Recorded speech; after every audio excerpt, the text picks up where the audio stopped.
Magandang tanghali Pilipinas, narito na ang latest at mga dapat ninyong malaman sa lagay ng panahon. Sama ng panahon sa loob ng Philippine Area of Responsibility, ganap na bagyo na.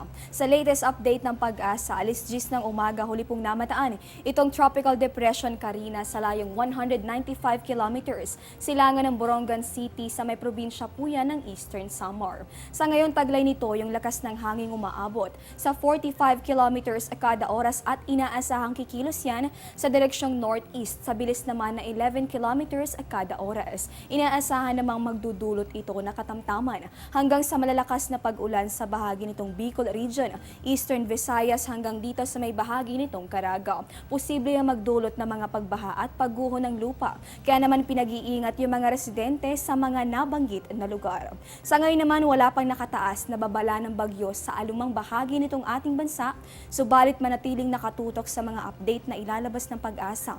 Dahil ayon sa Weather Bureau, posible itong tumama o maglandfall sa anumang bahagi ng ating bansa. Samantala, intertropical conversion zone pa rin yung nakaapektong weather system sa bahagi ng Visayas hanggang sa Mindanao. Sa mga susunod na oras, magdadala yan na maulap na kalangitan hanggang may kasama po yung may hina hanggang sa katamtamang mga pag-ulan sa mga nabanggit na bahagi ng Pilipinas at pati na rin sa may bahagi nitong Mimaropa. Hanggang dito po yan sa may Bicol Region. Dito naman sa atin sa Metro Manila at sa natitirang bahagi nitong Luzon, inaasahan natin yung maulap na kalangitan na posible magdulot ng mga pulupulong pag-ulan o pagkidlat at pagkulog sa mga susunod na oras, kaya naman huwag kalilimutang magdala ng payong sa inyong mga lakad. Diyan lamang po kayo, magbabalik pa kami matapos ang isang paalala.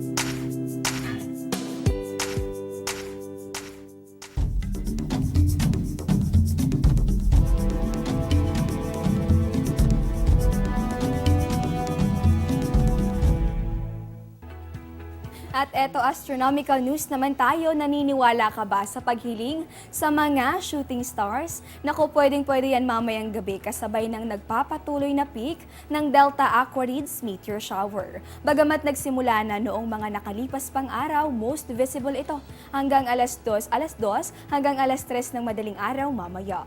Ang mga meteor na makikita ay mula sa constellation na Aquarius at pabor naman yung kakaunting liwanag lamang na mula sa waning crescent moon.